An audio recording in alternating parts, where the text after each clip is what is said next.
우리가 살아가는 이 세상에는요, 분명하게 피해야 할 영역들이 있습니다. 가지 말아야 할 곳도 있고요, 하지 말아야 할 일도 분명히 있습니다. 성경적 기준에 따라서 우리 눈에 선명하게 보이는 죄의 자리들이 있다는 것입니다. 이런 것들은 예수님을 믿지 않는 사람들이 보더라도 혀를 찰 만큼 분명한 것들입니다. 예를 들면 살인이나 간음 같은 것들입니다. 또 우리 믿는 사람들이 보기에 하나님이 아닌 다른 신들에게 제사하고 섬기는 행위, 그런 것들을 말할 수 있습니다. 그런 삶의 자리는 우리가 분명하게 피해야 할 것들이라고 말할 수 있습니다. 그런데 우리가 살아가는 삶의 현장이 다 이렇게 옳은 것과 그른 것으로 확실하게 구분될 수 있느냐 생각해 보면 꼭 분명하게 구분되는 것 같지는 않습니다.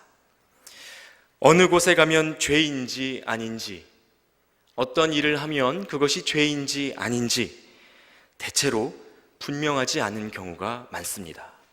예를 들어 볼까요? 아이들이 가는 오락실. 여러분, 오락실 가는 것 죄입니까? 죄라고 말할 수는 없을 것 같습니다. 어른들로 이야기하면 업무 관계자와의 불가피한 술자리, 가면 죄입니까? 아닙니까? 청년들이 춤추는 곳이 있습니다. 과거의 고고장 같은 곳입니다. 여러분, 그런 곳 가면 죄입니까? 아닙니까? 어쩌면 대답이 사람마다 다를 수 있겠습니다. 죄다 아니다 말하기가 조금은 애매하기 때문이죠. 사실 그 행위 자체를 죄라고 할 수는 없습니다. 그러나 그곳에 있다 보면 죄를 지을 수 있는 가능성이 올라가는 것만큼은 부인할 수가 없습니다. 그래서 덕이 되지 않는다 정도로 말하는 것이 지혜로울 것 같습니다. 그런데요, 세상을 살아가다 보면 어떠합니까? 이런 것을 완전히 피하는 것이 과연 가능할까요? 살다 보면 거의 불가능한 것 같습니다. 말씀드린 것처럼 그 모양 자체를 분명한 죄라고 볼 수 없기 때문에 이것이 참 애매하고 어려운 문제입니다. 그런데 왜 이런 모호함, 이런 불분명함이 있겠습니까? 하나님의 통치, 그리고 죄의 통치는 눈에 보이지 않는 영역, 그러니까 우리 마음의 영역에 있는 문제이기 때문입니다. 이와 관련하여서 해안을 지니고 있던 어떤 제자와 랍비의 대화를 하나 소개해드리고 싶습니다. 어떤 제자가 꼴초였던 것 같습니다. 이 사람이 제자 훈련을 받고 기도 훈련을 받고는 있는데 담배 끊는 것이 너무나 어려웠던 모양입니다.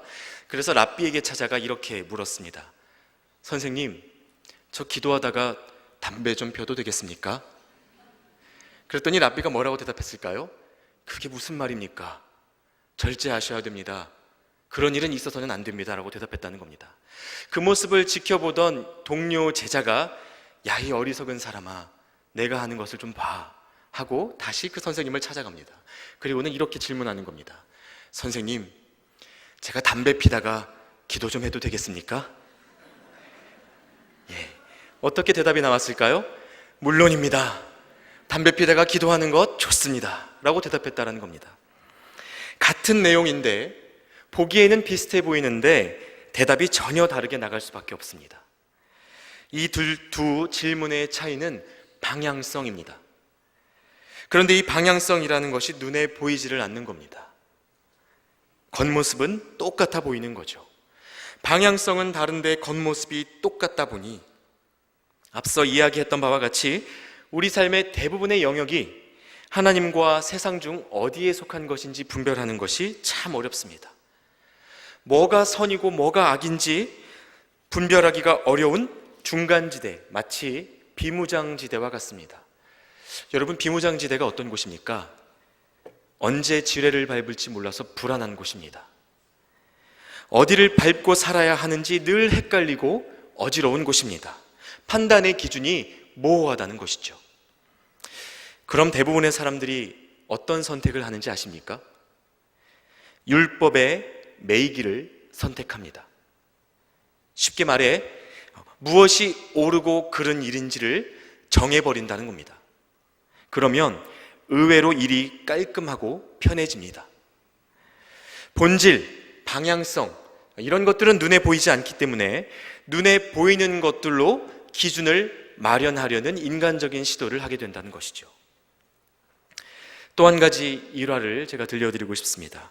제가 청년들에게는 여러 번 소개했던 경험인데요, 제 지인들 중에 90년대에 아주 유명하게 활동했던 가수분이 계십니다. 그분이 90년대에 유명세를 떨치고 살다가 2000년대가 되어서 인기가 이제 수그러든 겁니다. 그 인생의 허망함이 얼마나 크게 올라왔겠습니까? 견디다 못해 밤새 술자리를 찾은 겁니다. 그분이 나름 신앙인으로서 오랜 연륜을 쌓아온 분이었습니다. 예배, 하나님을 찾는 일에 누구보다 본보기가 되었던 분이었습니다. 그런데 그 인생의 허망함을 견디지 못하니까 결국은 술자리를 찾게 된 겁니다. 혼자서 마치 커피 2잔을 떠놓고 아침에 주님과 큐티하는 사람처럼 술잔 2잔을 올려놓고 주님 좀 받으시죠, 내 얘기 좀 들어보시죠, 이러면서 한탄을 하기 시작한 겁니다. 점점 말이 꼬입니다. 주님, 어떻게 나한테 이럴 수 있어요? 이게 도대체 무슨 일이에요? 막 말이 꼬이는 겁니다. 그러다가 새벽 5시쯤 된 겁니다. 그런데 이분이 종종 새벽 기도를 했던 했었기 때문에 새벽 5시쯤 되니까 익숙하게 드리던 그 교회가 생각나더란 겁니다. 그래서 어떻게 했는 줄 아십니까? 짐을 싸들고 교회로 향했습니다. 여러분, 그 모습을 상상해 보십시오. 모두가 알만한 연예인이었습니다.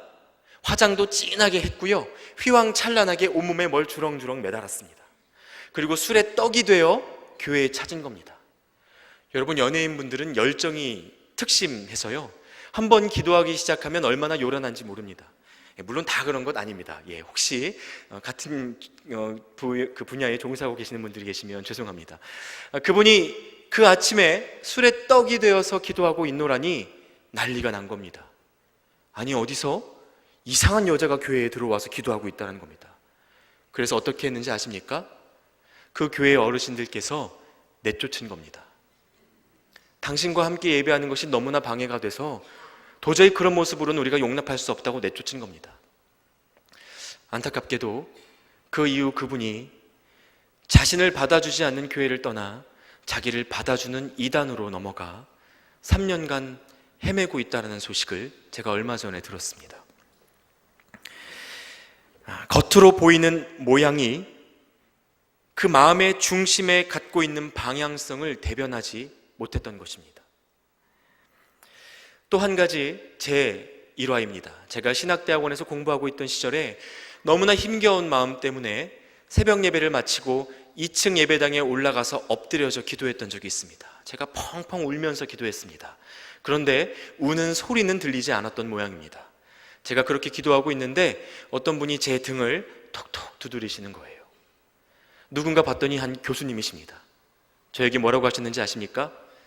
학생증. 제가 울면서 기도하고 있는 줄을 모르시고 제가 엎드려 자고 있는 줄 아시고, 아니 웬 신학생이 예배 시간에 엎드려 자고 있나 하여 그 경건의 태도, 그 점수 깎으시려고 학생증 달라고 하셨던 겁니다. 제가 눈물을 닦으면서 교수님, 저 기도하고 있었는데요. 그랬더니 그 교수님께서 미안해 하면서 자리를 떠나셨습니다. 이 2가지 일화의 공통점이 무엇입니까?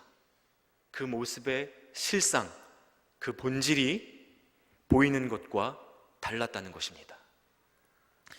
아무리 본질이 잘 보이지 않아도 이 어지러운 세상 속에서 무엇이 거룩하고 그렇지 않은 것인지 우리는 여러분 보이는 것으로 판단할 수 없습니다. 그야말로 헛된 기준을 갖고 살아가는 삶과 다름이 없습니다. 그러므로 우리는 늘 생각해야 합니다. 조심해야 합니다. 내 마음이 하나님을 향하고 있는가? 우리들 마음의 중심은 어디로 향하고 있는가? 그것에 주의하여 주목해야 한다는 것입니다. 다시 말해 어떤 장소나 어떤 문화가 하나님이 기뻐하시는 것인지 싫어하시는 것인지는 겉으로 보이는 모양 자체에 달려있는 것이 아니라 그 가운데에 있는 내 마음의 중심을 살펴보아야 한다는 것입니다. 이제 우리 각자의 마음을 한번 점검해 보기 원합니다. 우리 안에 눈에 보이는 것으로 성과 속을 나누고자 하는 습관이 얼마나 끈질긴지 모릅니다. 어쩌면 우리 안에 직장은 세속화된 곳, 교회는 거룩한 곳이라는 이 생각의 정리를 끝내신 분이 계실지도 모르겠습니다. 그런데 여러분, 정말 그러합니까? 아니죠. 이러한 생각은 종교개혁자들이 벌써 500년 전에 부수고자 했던 생각이었습니다. 만일 그런 신비적인 생각이 옳다면 여러분이 살고 계시는 집은 어떤 곳입니까? 하나님이 통치하시는 장소입니까? 아니면 사단의 욕심과 분쟁이 통치하는 장소입니까? 그건 그곳에 사는 사람들의 마음에 달린 일이라는 것입니다. 그러므로 교회 안에 있는 우리의 속사람이 겉사람만큼 드러내 놓을 만한가? 우리는 매 순간 그것을 살펴보아야 하겠습니다. 결국 어떤 마음으로 있느냐 하는 것이 문제의 핵심이고, 우리를 채우고 있는 것이 성령이냐 아니면 세상의 영이냐, 이것이 중요하다는 것입니다. 그에 따라 우리가 있는 곳이 천국일 수도 있고 지옥 같은 곳으로 변할 수도 있습니다. 다른 사람을 볼 때에도 마찬가지이죠. 눈에 보이지는 않지만 그 마음의 방향이 어디로 향하고 있는가 보기 위하여 우리가 애써야 한다는 것입니다. 제가 이전부터 청년 사역을 해오다 보니까요, 취업을 준비하는 청년들을 여러 사람 만나게 됩니다. 세상은 이렇게 아직 일자리를 찾지 못한 그들을 속된 말로 백수라고 부르곤 하죠. 그런데 백수로 살아도 그 마음의 방향에 따라서 상백수가 있고 하백수가 있다는 것 아십니까? 백수에게는요, 예배할 기회도 많고 죄 지을 기회도 많습니다. 그런데 그 마음의 방향에 따라 비록 현재는 같은 모습으로 보일지 몰라도 그들의 미래가 달라지더라는 것입니다. 그래서 여러분, 겉으로 보이는 모양이 아니라 그 마음의 중심, 그 마음의 방향성이 무엇보다 중요한 것입니다. 잠언 4장 23절도 그래서 이렇게 말씀하십니다. 우리가 다 익히 알고 있는 말씀입니다. 모든 지킬 만한 것 중에 더욱 내 마음을 지키라. 생명의 근원이 이에서 남이니라. 성경 말씀이 우리에게 가르쳐주고 계십니다. 그런데 이것을 모르는 사람들, 남들에게 드러내기 원하고 또 사람들에게 인정받고 높임받기 원하는 사람들이 성경 안에, 그리고 역사 안에 얼마나 많았는지 모릅니다. 그래서 거룩한 것인지 속된 것인지 판단이 애매한 이 세상 속에서 일단 눈에 보이는 것들을 챙기기 시작했습니다. 우선 겉모습을 바꾸어 놓고 예수님 잘 믿는 사람, 신앙 좋은 사람으로 자기 자신을 꾸미고 감추는 일이 습관이 되어갔던 것입니다. 이런 일의 대표적인 인물이 오늘 말씀 속에서 우리가 만나게 되는 바리새인과 서기관들의 모습이었습니다. 바리새인과 서기관들이 누구입니까? 그 당시 종교 지도자 계층에 속한 사람들이었습니다. 누구보다 말씀을 잘 아는, 최소한 머리로는 많이 배운 사람들이었습니다. 그런데 이 사람들, 특히 바리새인은 스스로 율법에 비추어 흠이 없는 사람이라는 그런 자부심이 있었던 사람이었습니다. 그랬는데 그들 신앙의 경건을 측정하는 척도 같은 것이 바로 그 율법에 비추어 그들의 겉모습이 어떠한가 하는 것이었다는 것입니다.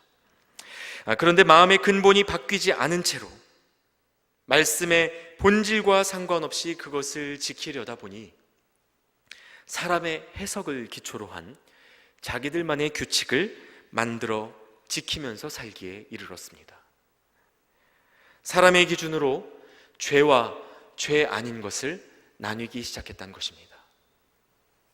여러분, 이것이 얼마나 큰 문제인지 모릅니다. 무엇이 죄인지 판단하는 것은 사람의 일이 아닙니다. 하나님께서 세상을 창조하실 때를 한번 생각해 보면 좋겠습니다. 여러분, 하나님께서 세상을 창조하시고 사람에게 금지하셨던 나무 두 가지가 있습니다. 그 나무가 무엇입니까? 하나는 영원히 살게 하는 생명나무였습니다. 두 번째는 무엇이었습니까? 선과 악을 알게 하는 선악의 나무, 선악과였습니다. 그러니까 하나님께서는 인간에게 무엇이 선이고 무엇이 악인지 판단하는 권세를 주신 적이 없다는 것입니다. 우리 마음 안에서 일어나는 끊임없는 판단은 우리가 하나님의 명령을 범한 죄의 결과일지도 모릅니다. 여러분, 정리하자면 무엇이 죄인지 아닌지는 하나님이 판단하시는 것입니다. 그리고 우리 사람이 할 일은 무엇입니까? 하나님이 말씀하시는 그것에 아멘 하면 그만입니다. 그런데 이 기준을 인간이 눈에 보이는 것으로 다 끌어내렸다라는 것입니다. 너 그거 죄야. 너 이렇게 하는 거 죄야.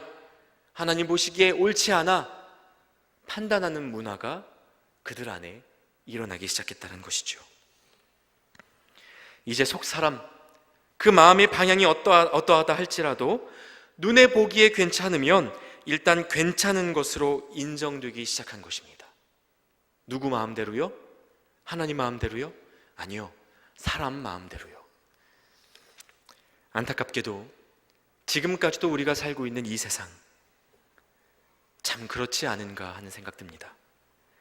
오늘의 말씀 2절을 함께 보기 원합니다. 바리새인과 서기관들의 말입니다. 당신의 제자들이 어찌하여 장로들의 전통을 범하나이까? 떡 먹을 때에 손을 씻지 아니하나이다. 여러분, 제자들이 떡 먹을 때에 손을 안 씻은 모양입니다. 이것 죄입니까? 그런데 이들은 자기들의 전통이, 자기들의 관습이 하나님의 기준보다 앞섰습니다. 그래서 3절에 예수님이 이렇게 대답하셨습니다. 너희는 어찌하여 너희의 전통으로 하나님의 계명을 범하느냐? 다시 말해, 너희들은 너희들의 전통이 하나님의 말씀보다 중요하냐라고 반문하신 것입니다. 이들은 6절 말씀에 나타나듯 부모님께 드릴 것도 그거 내가 그냥 하나님께 드렸습니다 라고 말하기만 하면 부모 공경하지 않아도 된다고 가르쳤습니다. 교회만 잘 다니면 부모님 나 몰라라 해도 괜찮다는 가르침이죠. 그런데 하나님의 말씀이 우리에게 언제 이렇게 가르치셨습니까? 결국 이런 삶, 자기들의 규칙으로 눈에 보이는 것으로 성과 속을 구분하던 그들의 삶에 대해 예수님께서는 이사야의 말씀으로 다음과 같이 진단하셨습니다. 오늘 우리가 읽었던 8절과 9절의 말씀입니다. 함께 읽겠습니다. 이 백성이 입술로는 나를 공경하되 마음은 내게서 멀도다. 사람의 계명으로 교훈을 삼아 가르치니 나를 헛되이 경배하는도다 하였느니라 하시고, 헛되이 나를 경배하는도다. 그들이 드리는 예배는 마음의 예배가 아니고 입술의 예배였습니다. 하나님의 말씀으로 살아가는 삶이 아니라 사람의 계명으로 살고 가르치는 삶이었던 것입니다. 이것이 얼마나 헛된 것인지 오늘 말씀 속에서 예수님께서 드러내 주신 것이지요. 여러분, 우리가 계속 반복해서 듣고 있는 이 메시지는 신앙의 자리가 우리 마음의 중심에 있다는 것을 가르쳐 줍니다. 그리고 하나님이 원하시는 것이 입술의 공경이 아니라, 겉모습의 예배가 아니라, 전통의 교훈을 따르는 삶이 아니라 하나님의 말씀을 따라 삶이라는 것을 우리에게 다시 한번 가르쳐 주고 있습니다. 하나님의 땅인지 아니면 사단의 땅인지 도무지 애매한 삶의 현장에서 이러한 개념은 더욱 중요합니다. 학생들이 친구들과 운동장을 뛰어다닐 때에도, 청년들이 데이트를 하고 자기 직장에서 일에 몰두하는 그때에도 하나님께 마음을 두고 있다면 그 사람은 그리스도인입니다.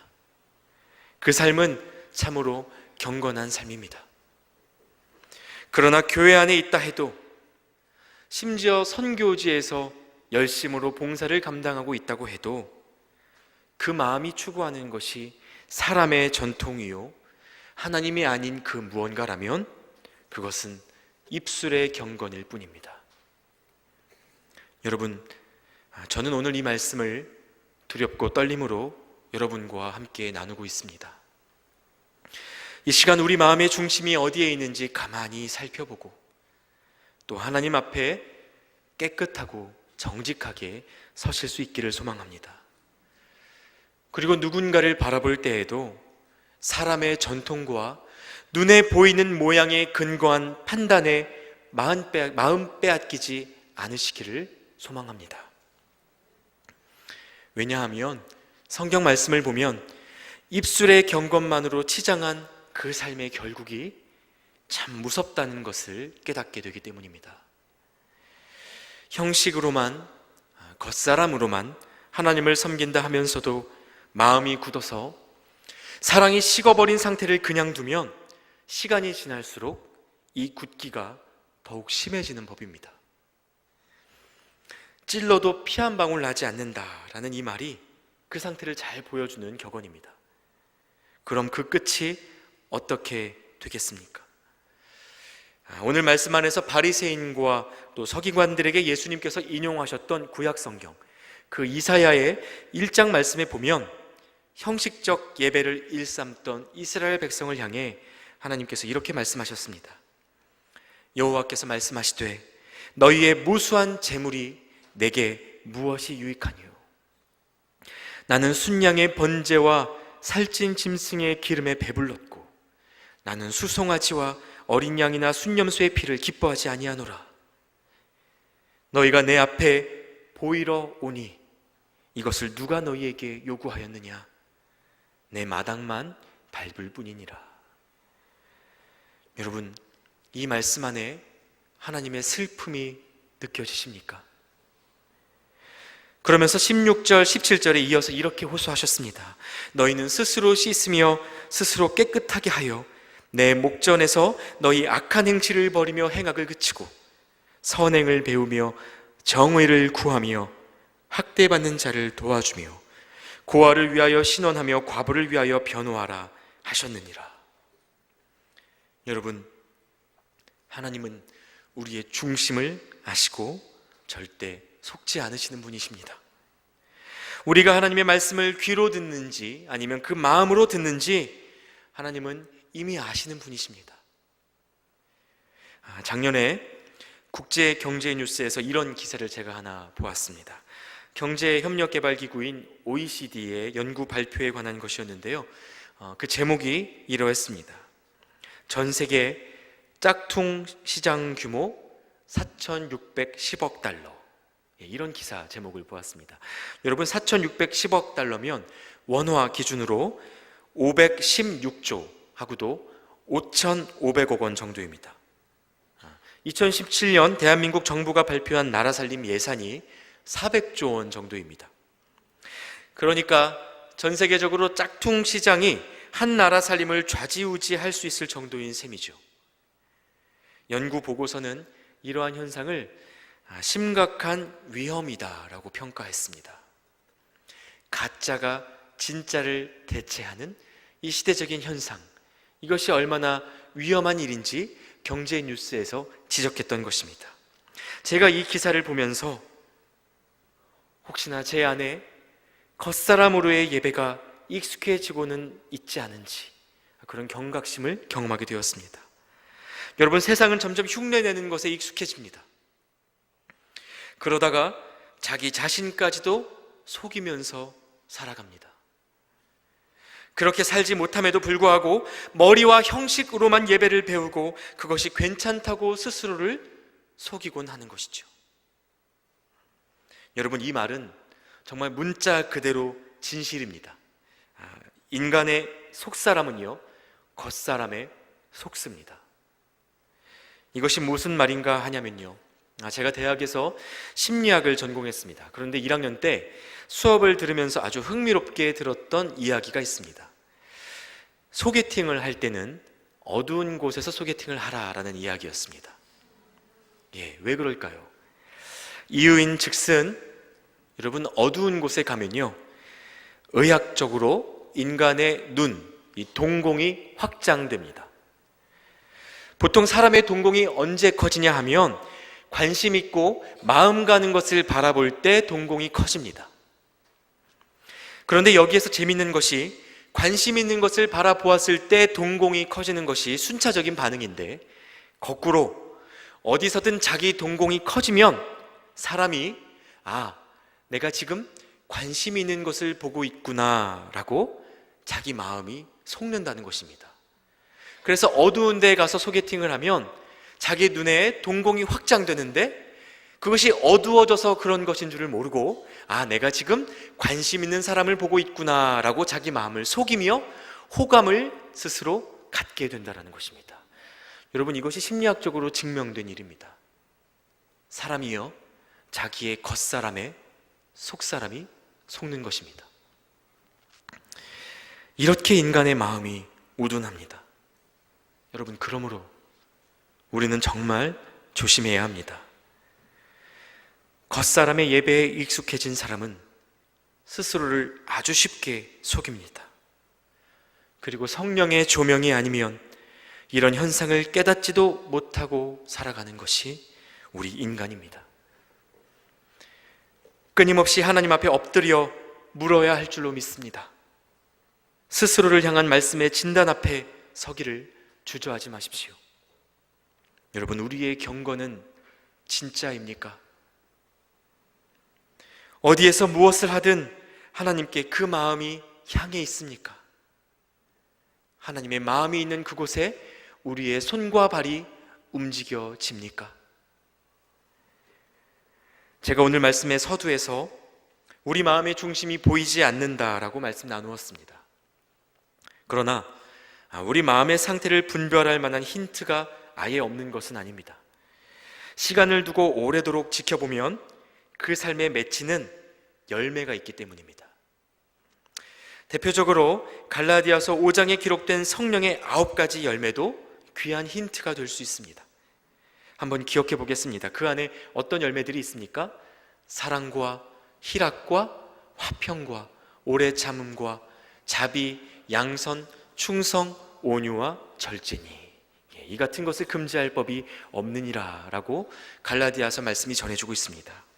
또 이에 반대되는 항목은 무엇입니까? 갈라디아서 5장 24절 말씀에 보면 그리스도 예수의 사람들은 육체와 함께 자기의 정욕과 탐심을 십자가에 못 박았느니라 라고 말씀하십니다.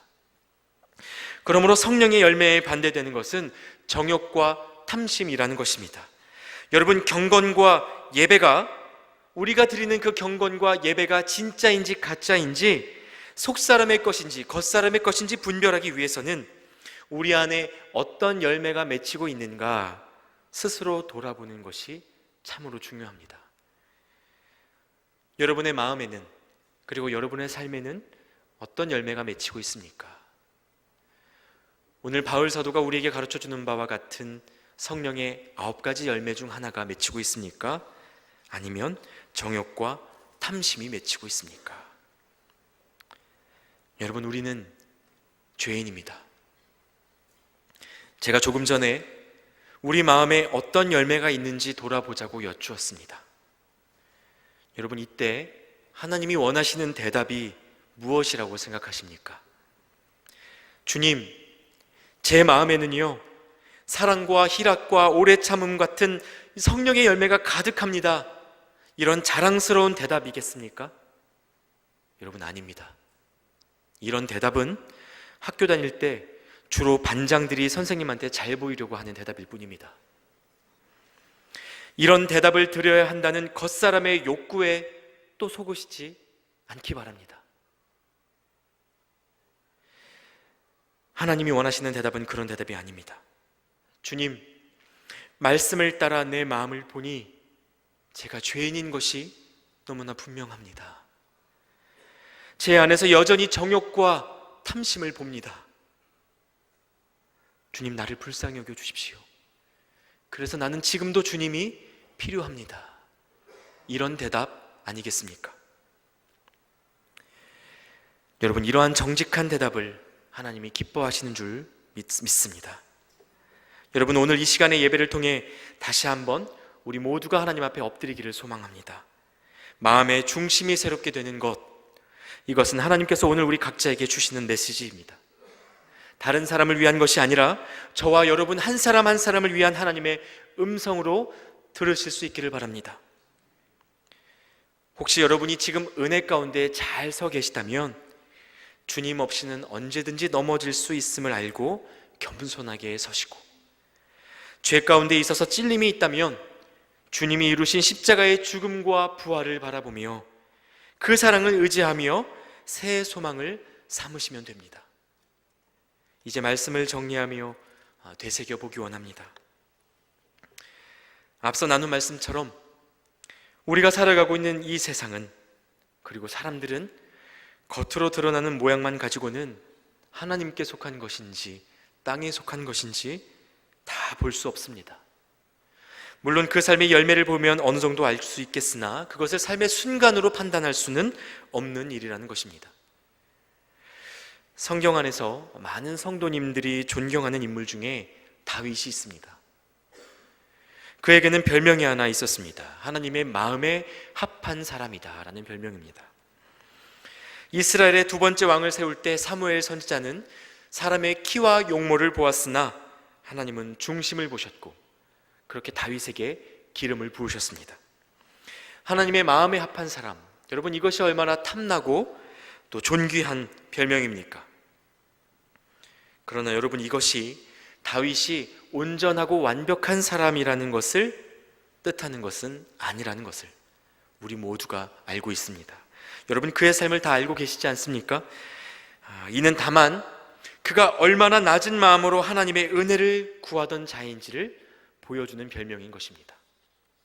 다윗은 자기 마음에 무엇이 차오르든지, 자기 마음에 어떠한 탐심이 올라오고 어떤 상처와 걱정이 그 마음을 채우든지 그 마음을 성령으로 채우고자 하시는 하나님의 사랑보다 크지 않음을 신뢰하고 또 의지했기 때문에 하나님 앞에 내 마음에 합한 자다라고 불리웠던 것입니다.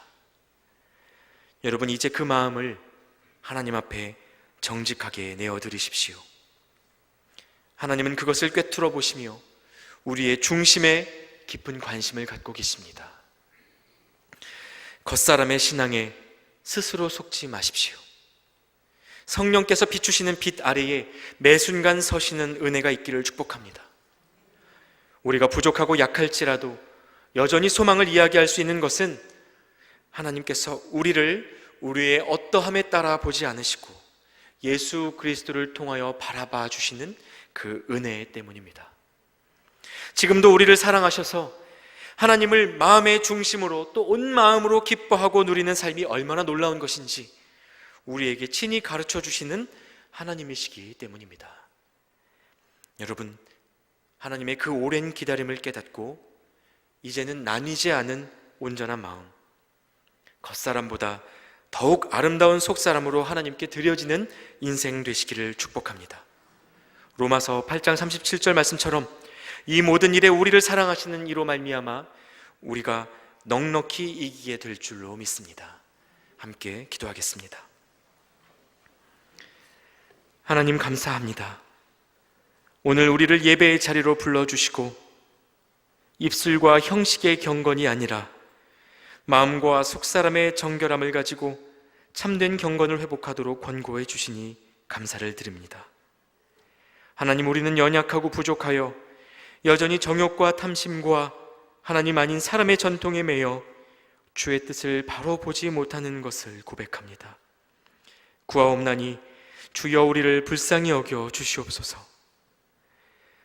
내가 신앙 안에서 바로 섰노라 스스로 속고 살던 어리석음이 있다면 주님, 우리 안에서 그 마음을 제하여 주시고 매 순간 하나님이 받으실 만한 온전한 마음으로 참 예배를 드리는 자, 하나님 마음에 합한 자로 살아가게 하여 주시옵소서.